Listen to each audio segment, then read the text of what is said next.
दोपहर के 2 बज रहे थे। घर का दरवाज़ा खुला हुआ ही था। सौम्या हॉल में बैठकर खाना खा रही थी।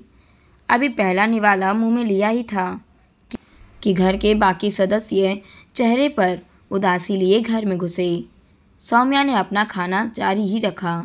सौम्या को इस तरह खाना खाते देख सासू माँ ने ताना कसा।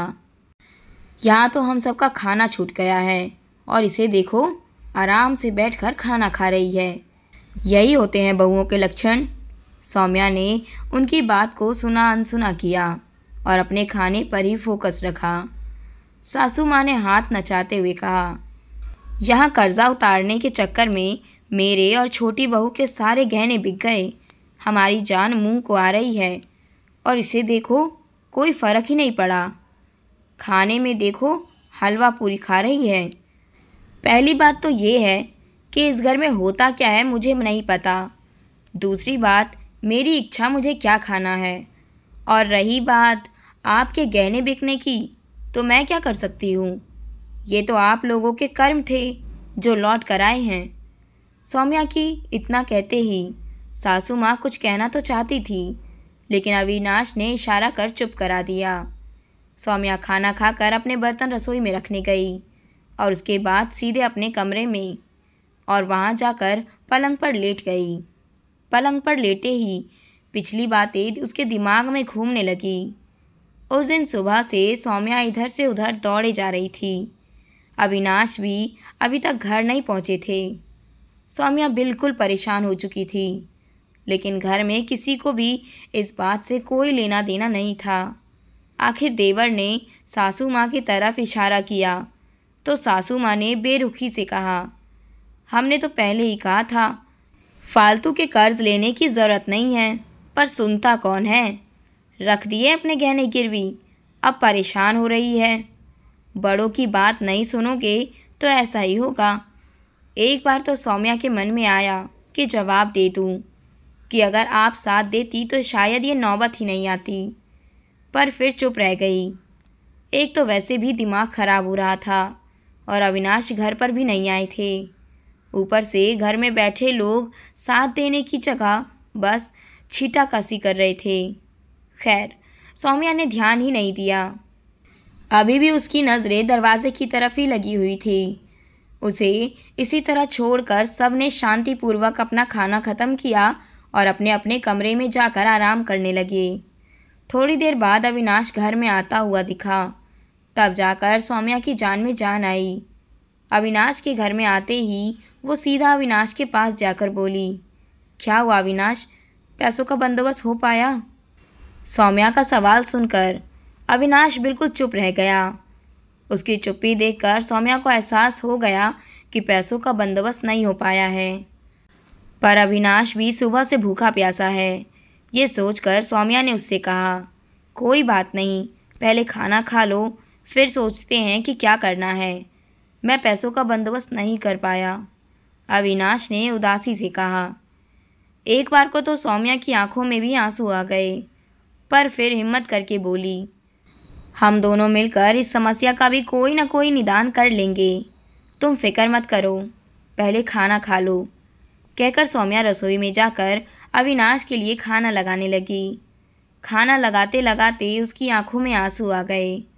कितने प्यार से पापा ने वो गहने उसकी शादी में दिए थे।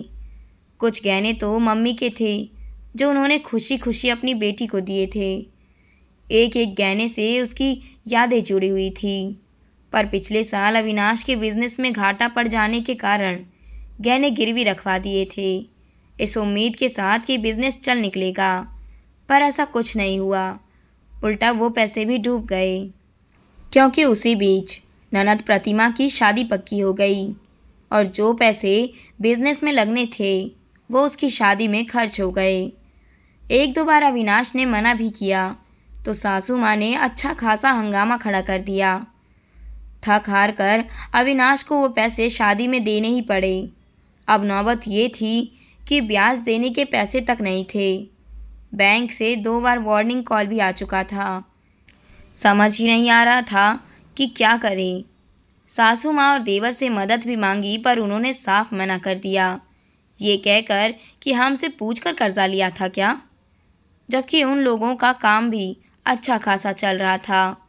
खैर, खाना लगाकर सौम्या अविनाश की थाली बाहर लेकर आई तो अविनाश हॉल में नहीं था। दूसरे कमरे में से कुछ आवाज़ें आ रही थी। थाली वहीं टेबल पर रख उस कमरे की तरफ बढ़ी, पर वहाँ हो रही बातचीत सुनकर उसके पैर वहीं ठिठक गए। सासू माँ पति और देवर की बातें सुनकर ऐसा लगा कि किसी ने पैरों को जंजीर से बांध दिया है। कहाँ घूम रहा था इतनी देर तक अविनाश? कुछ नहीं माँ, बस आज अपनी पसंद की मूवी देखने गया था, पर पता नहीं क्यों सौम्या के लिए थोड़ा बुरा लग रहा है। अब हम क्या कर सकते हैं? अपने पापा के इलाज के लिए अपनी एफडी दे दी, पर ननद की शादी के लिए पैसे ना निकले। क्या हुआ? उसके पापा तो मर गए और पैसे भी डूब गए। हाँ, अगर भाई के बिजनेस के घाटे का बहाना ना किया होता तो भाभी गहने भी ना देती। हाँ, एक पत्नी अपने पति के लिए कुछ भी करने को तैयार रहती है। उसे तो लग रहा है कि गहने गिरवी रखे हैं, पर उस बेचारी को क्या पता, उसके गहने तो कब के बिक चुके। अगर एफडी ननद की शादी के लिए दे देती तो गहने तो कम से कम रह जाते। सौम्या ने अचानक कमरे का दरवाज़ा खोल दिया। एक पल के लिए सबकी बोलती बंद हो गई। थोड़ी देर पहले जिन आँखों में नीर भरा हुआ था, अब उनमें अंगारे बरस रहे थे। कमरे में पहुंचकर सबसे पहले अविनाश के गाल पर थप्पड़ रसीद दिया। तुम पति हो मेरे? बोलते ही शर्म आ रही है। मेरे अपनेपन और प्यार का ये सिला दिया तुमने। मेरी भावनाओं का इस तरह अपमान किया है तुमने। बस कर बहू, तेरी हिम्मत कैसे हुई अविनाश पर हाथ उठाने की? अभी घर से धक्के मार कर निकाल दूंगी तुझे। बाप तो रहा नहीं, भाई भाभी भी देखते हैं कितनी जगह दे देंगे तुझे तेरे मायके में। चुप कर बुढ़िया, तेरी हिम्मत कैसे हुई मुझे बहू कहने की? सौम्या के मुंह से इस तरह की भाषा सुनकर सब चौंक गए। ये कैसे बात कर रही हो तुम मम्मी से? सास है वो तुम्हारी। भाड़ में गया मान सम्मान। और तुम्हें क्या लगता है मैं मायके जाकर बैठूंगी? कभी सोच मत लेना, इसी घर में रहूंगी और तुम्हारा सुख चैन बर्बाद करूंगी। हाँ, देखती हूँ कैसे रहती है इस घर में। अब तो तेरा दाना पानी उठ गया इस घर से। सोचना भी मत, क्योंकि जो तुम लोगों ने काम किया है ना, उसे फ्रॉड कहा जाता है। और अगर मैंने कानूनी एक्शन लिया ना, तो मैं उसको साबित भी करके दिखा दूंगी। क्योंकि आपने किसी बैंक से लोन नहीं लिया है, तो आपके पास ऐसा कोई पेपर्स भी नहीं है। पढ़ी लिखी हूँ, कानूनी दाव पर मुझे भी खेलने आते हैं। इसके अलावा पूरे समाज में थू-थू होगी वो अलग। मुझे फ़र्क नहीं पड़ेगा, क्योंकि बेशर्म लोगों के घर में रहना है तो बेशर्म ही बनना पड़ेगा। वहाँ से सौम्या सीधे पुलिस थाने गई और सबसे पहले उसने पुलिस थाने में लिखवाया कि अगर मुझे कुछ भी होता है तो उसके लिए ज़िम्मेदार मेरे ससुराल वाले होंगे। आज भी सौम्या उसी घर में रहती है, उन लोगों की नाक के नीचे। पूरा परिवार एकजुट है, पर वो अकेली। पर वो हर वो चीज़ करती है जो उसे पसंद है। दोस्तों, किरदारों के नाम बदल गए हैं, पर यह कहानी सच्ची कहानी पर आधारित है। उस लड़की की हिम्मत की वाकई दाद देती हूँ जिसने इतना बड़ा फैसला कर दिखाया। लेकिन कभी कभी डर भी लगता है, उसके लिए क्या वो ससुराल में सुरक्षित है? पर उसकी मुस्कुराहट हमेशा यही कहती है, आप डरो मत, मैं सुरक्षित हूँ। और अब मैं किसी से डरती नहीं।